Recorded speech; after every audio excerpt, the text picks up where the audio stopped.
Welcome friends. आज हम बात करेंगे मूवी ग्रेविटी की, जो कि 2013 में रिलीज हुई थी, जो कि एक science fiction thriller adventure movie है। इस मूवी ने टोटल 7 ऑस्कर अवार्ड जीते थे और इस मूवी के विजुअल इफेक्ट्स आपको बहुत ज़्यादा सरप्राइज कर देंगे और आपको फील होने लगेगा कि स्पेस कितनी ज़्यादा खतरनाक जगह है। और इस मूवी में सैंड्रा बुललॉक एंड जॉर्ज क्लूनी जैसे महान Oscar winning actor and actress हैं। और इस मूवी में मैंने स्पेस से रिलेटेड कुछ टर्म्स को भी एक्सप्लेन किया हुआ है। तो बिना ज़्यादा टाइम वेस्ट किए सीधे मूवी पर चलते हैं। मूवी की शुरुआत में हमें बताया जाता है कि धरती से 600 किलोमीटर ऊपर टेम्परेचर +256 से -148 डिग्री फ़ारेनहाइट पर फ्लक्चुएट होता रहता है। वहाँ पर साउंड को कैरी करने के लिए कुछ भी नहीं है और ना ही वहाँ एयर प्रेशर है और ना ही ऑक्सीजन है।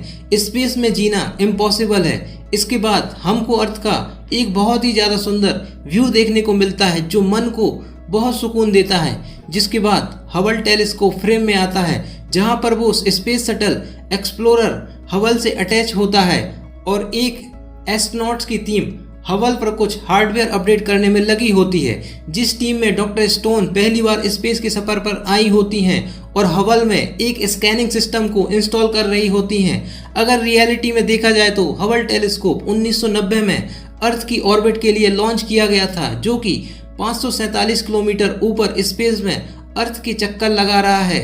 ये ऐसा पहला टेलीस्कोप नहीं था जो अर्थ के बाहर काम कर रहा है, लेकिन ये सबसे बड़ा और वर्सटाइल जरूर है और इसका उपयोग दूर के स्टार्स और गैलेक्सीज की इमेज लेने के लिए किया जाता है, जो स्पेस साइंस में अपना बहुत ही ज्यादा योगदान देती हैं। आगे हम मूवी में देखते हैं कि इस टीम के कमांडर मैट कोवाल्स्की होते हैं, जो कि एक एक्सपीरियंस एस्ट्रोनॉट हैं और इस टीम को लीड कर रहे होते हैं और वो स्पेस वॉक करने में बिजी होते हैं, जिनको एक MMU टेस्ट करने के लिए दिया गया होता है।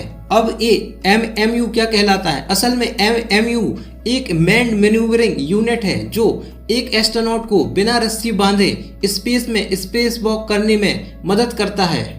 और स्पेस वॉक का मतलब होता है, अगर कोई एस्ट्रोनॉट स्पेस में किसी भी काम से अपने शिप से बाहर जाता है तो इसको स्पेस वॉकिंग कहा जाता है। और ये आपके सामने स्क्रीन पर सबसे पहले स्पेस वॉक करने वाले इंसान हैं, जिनका नाम है एलेक्सी लियोनोव। और इनके ऊपर एक ट्रू स्टोरी बेस्ड मूवी भी बनी है, जिसको मैं नेक्स्ट वीडियो में एक्सप्लेन करने वाला हूँ। आगे हम मूवी में देखते हैं कि मैट कोवाल्स्की स्पेस वॉक करने के साथ साथ वो कुछ जोक्स भी अपनी टीम को सुनाते हैं, जिससे वो हैप्पी रहें और उन सबका काम में मन लगा रहे।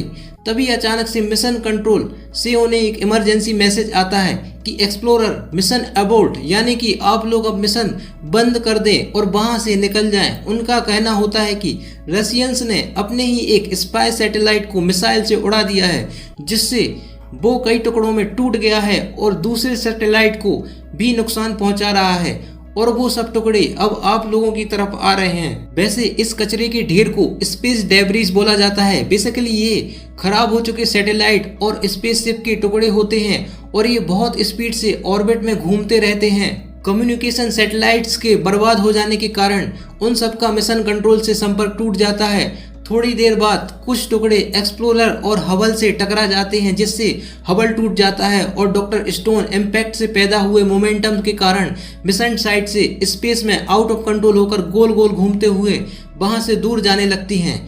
गोल गोल घूमने के कारण डॉक्टर स्टोन को कुछ समझ नहीं आता है कि अब वो क्या करें और बहुत स्पीड में ऑक्सीजन कंज्यूम करने लगती हैं। तभी कोवाल्स्की रेडियो पर डॉक्टर स्टोन से बोलते हैं कि पहले आप खुद को शांत करो, नहीं तो आप ऐसे में जल्द ही ऑक्सीजन टैंक को खत्म कर दोगी। थोड़ी देर के बाद कोवाल्स्की डॉक्टर स्टोन को रेस्क्यू कर लेते हैं और उनके गोल गोल घूमने को बंद करते हैं और रस्सी से बांध के वापस एक्सप्लोरर की तरफ लेकर आते हैं, जहां वो देखते हैं कि एक्सप्लोरर पूरी तरह से बर्बाद हो गया है और वहां पर बाकी के सारे टीममेट्स इम्पैक्ट के कारण एयर प्रेशर खत्म हो जाने से सब के सब मारे गए हैं। और ये मंजर काफी ज्यादा डरावना होता है। अब डॉक्टर स्टोन और मैट कोवाल्स्की अर्थ पर कैसे वापस जाएंगे, ये उनके सामने एक चैलेंज बन जाता है। जिसके बाद मैट कोवाल्स्की डिसाइड करते हैं कि हम इस MMU के यूज करके वहां से 1450 किलोमीटर दूर ISS यानी कि इंटरनेशनल स्पेस स्टेशन पर जाएंगे और सोयूज स्पेसक्राफ्ट का यूज करके अर्थ पर वापस जाएंगे। और इसके साथ में वो 90 मिनट का टाइम सेट कर लेते हैं अपनी वॉच में, क्योंकि वो स्पेस डेब्रिस पृथ्वी का एक पूरा चक्कर लगा के वापस से उनके पास आएगी, जिसके पहले उन्हें ISS पर पहुंचना है। रियलिटी में ISS यानी कि इंटरनेशनल स्पेस स्टेशन अर्थ की ऑर्बिट में लगभग 408 किलोमीटर की दूरी पर है और ये एक हैबिटेबल आर्टिफिशियल सैटेलाइट है जो अलग अलग स्पेस एजेंसीज का कोलैबोरेटिव प्रोजेक्ट है, जिसमें स्पेस से रिलेटेड काफी रिसर्च वर्क होता है और इसमें एस्ट्रोनॉट की रहने और खाने की पूरी व्यवस्था होती है। हम देखते हैं कि ISS की ओर जाते वक्त वो दोनों अपनी अपनी पर्सनल लाइफ को डिस्कस करते हैं, जिसमें स्टोन बताती हैं कि मेरी एक लड़की थी जो 4 साल की थी, लेकिन स्कूल में गिर जाने के कारण उसके सर में गहरी चोट लग गई थी और उस वजह से वो इस दुनिया में नहीं है। डॉक्टर स्टोन अपनी बेटी की मौत के कारण हमेशा डिप्रेस्ड रहती हैं। कोवस्की उनकी बेटी के बारे में सुनकर उनको अपनी संवेदनाएं व्यक्त करता है। इसके बाद मैट कोवस्की एक बुरी खबर डॉक्टर स्टोन को बताते हैं कि हमारे MMU का फ्यूल खत्म हो चुका है और हमारे पास में सिर्फ 2 बार के थ्रस्टर लायक ही बचा हुआ है, जिसके बाद उसको वो यूज करते हैं, लेकिन वो ठीक तरीके से ISS पर नहीं पहुंच पाते हैं और उसके सोलर पैनल से टकरा जाते हैं और वो दोनों एक दूसरे से अलग हो जाते हैं, जहां पर रायन का एक पैर पैराशूट की रस्सी में फंस जाता है। तभी वो कोवल्स्की को पकड़ तो लेती है, लेकिन मोमेंटम के कारण रस्सी में काफी ज्यादा तनाव आ जाता है, जिसको देखकर कोवल्स्की को समझ आ जाता है कि अब उनका वापस आ पाना बहुत मुश्किल है, क्योंकि वो रस्सी अब दोनों को नहीं संभाल पाएगी। तब वो डॉक्टर स्टोन से बोलते हैं कि अब मुझे तुम्हारा हाथ छोड़ना पड़ेगा, नहीं तो ऐसे में तुम भी नहीं बचोगी। जहां स्टोन बार बार कोवल्स्की से बोल रही होती हैं कि प्लीज ऐसा मत करो, लेकिन कोवल्स्की अपने आप को सैक्रिफाइस कर देते हैं और स्पेस में दूर जाने लगते हैं, जिसके बाद रायन रिएक्शन फोर्स के कारण वापस से ISS की ओर जाने लगती है। किसी तरह से वो उसको पकड़ लेती है, जहां अब उसका CO2 अलार्म बजने लगता है, यानी कि अब उसकी ऑक्सीजन खत्म होने वाली है। उसको जल्द से जल्द एयरलॉक के अंदर पहुंचना पड़ेगा, जहां कोवल्स्की अभी भी उससे रेडियो पर बात करके उससे बोलते हैं कि रायन तुम अपने आप को शांत रखो, नहीं तो तुम ऑक्सीजन को जल्दी कंज्यूम करोगी। डॉक्टर स्टोन जैसे तैसे एयरलॉक के अंदर पहुंचती हैं और वहां अपना सूट उतारने के लिए तड़प रही होती हैं और जैसे ही वहां प्रेशर स्टेबल होता है, स्टोन अपने सूट को उतारती हैं। तब ऑक्सीजन उसके अंदर जाने के बाद उनकी जान में जान आती है। डॉक्टर स्टोन कोवल्स्की से बोलती हैं कि मैं तुम्हें लेने आ रही हूं, बट कोवल्स्की को पता होता है कि अब ऐसा पॉसिबल नहीं है, वो उससे बहुत दूर जा चुका है और अब उन दोनों का संपर्क भी टूटता जा रहा है। डॉक्टर स्टोन देखती हैं कि पहले ही एक सोयूज स्पेसक्राफ्ट से ISS का क्रू चला गया होता है और दूसरे वाला सोयूज स्पेसक्राफ्ट धरती पर नहीं जा सकता है, क्योंकि उसका पैराशूट ऑलरेडी खुल चुका होता है। स्टोन को अब सबसे पहले इस उलझे सोयूज स्पेसक्राफ्ट को सुलझाना है, जिसका यूज करके वो 100 किलोमीटर दूर वहां से चाइनीज स्टेशन तियानगोंग पर पहुंच के सेंजाओ स्पेसक्राफ्ट का यूज करके वापस अर्थ पर सुरक्षित तरीके से पहुंच सके। लेकिन इस दौरान ISS में शॉर्ट सर्किट हो जाने से वहां पर आग लग जाती है, जिससे बचते हुए रायन सोयूज में पहुंच जाती हैं और उसका डायरेक्शन तियानगोंग की तरफ सेट करके जाने लगती हैं, लेकिन पैराशूट में फंसे होने के कारण सोयूज स्पेस में मोमेंटम के कारण अनस्टेबल होकर झूलने लगता है, जिसको बड़ी मशक्कत के बाद रायन थ्रस्टर का यूज करके स्टेबल करती हैं और वो उससे बाहर निकलकर उस पैराशूट की रस्सियों को निकालती हैं। लेकिन थोड़ी देर बाद फिर से वो स्पेस डेब्रिस की लहर ऑर्बिट का पूरा चक्कर लगा के वापस आ जाती है और इस बार वो ISS से टकरा जाती है, जिससे ISS कई टुकड़ों में टूट जाता है। रायन किसी तरह से उससे बच जाती है और वो सोयूज में बैठ जाती है, लेकिन जैसे ही इस बार वो सोयूज को स्टार्ट करती है तब वो देखती है कि इसमें तो फ्यूल ही नहीं होता है और इस बात से रायन बहुत ही ज़्यादा फ्रस्ट्रेट हो जाती है और इस बार वो अपना आपा खो देती है और अब वो स्पेस में एक जगह स्टेबल हो चुकी है। वो मिशन कंट्रोल से रेडियो से संपर्क करने की कोशिश करती है, लेकिन ऐसा नहीं हो पाता है। रायन अब बचने की पूरी उम्मीद खो चुकी होती है। उसे अब समझ आ चुका होता है कि अब वो मरने वाली है, अब वो नहीं बचेगी। तभी उसको अपनी बच्ची की याद आने लगती है, जिसको सोच के वो रोने लगती है और इसी के साथ वो ऑक्सीजन को शट डाउन कर देती है, क्योंकि उसने अब भरोसा खो दिया है और अब वो अपने घर वापस नहीं पहुंच पाएगी। वो सुसाइड करने की कोशिश करती है।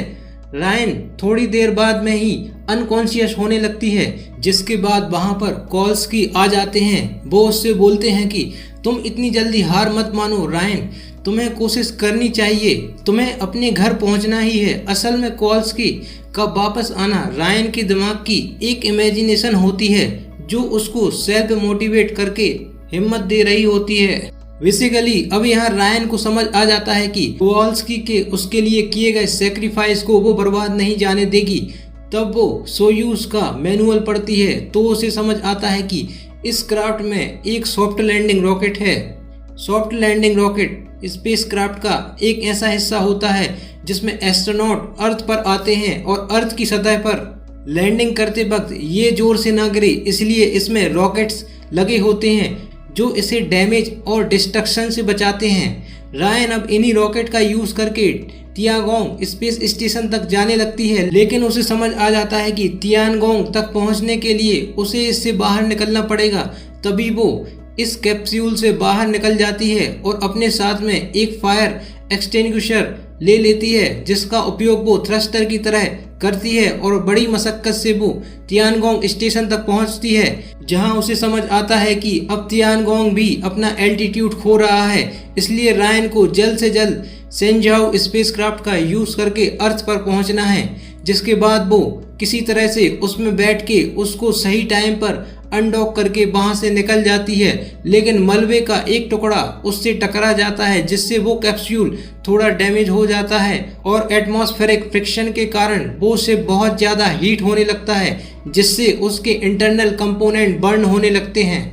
आगे हम देखते हैं कि एटमॉस्फेयर में वापस आने के बाद मिशन कंट्रोल से मैसेज रेडियो पर आ रहा होता है कि हमने आपको ट्रेस कर लिया है डॉक्टर स्टोन, और जल्द ही हम आपके पास आ रहे हैं। लेकिन उस कैप्सूल की लैंडिंग एक लेक में हो जाती है और पानी के प्रेशर के कारण हैच खुल नहीं रहा होता है, जिसके बाद वो इसको पूरा डूबने देती हैं और एक गहरी सांस लेने के बाद हैच को खोल वहां से निकल के वापस जमीन पर पहुंच जाती हैं और एक सुकून की सांस लेती हैं। और स्पेस में रहने के कारण डॉक्टर स्टोन को चलने में थोड़ी मशक्कत करनी पड़ती है और इसी के साथ ये मूवी यहीं पर ख़त्म हो जाती है।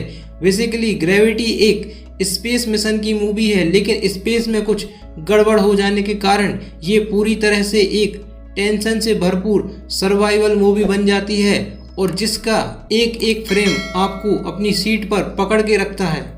अगर इस मूवी को आपने अभी तक नहीं देखा है तो इसको एक बार आपको ज़रूर देखना चाहिए। अगर आपको ये वीडियो पसंद आया हो तो इसको लाइक ज़रूर करें, और इस मूवी से रिलेटेड अगर आपका कोई क्वेश्चन हो तो उसे भी ज़रूर लिखें, जिसका मैं आपको आंसर देने की कोशिश करूँगा। And finally thank you for watching this video.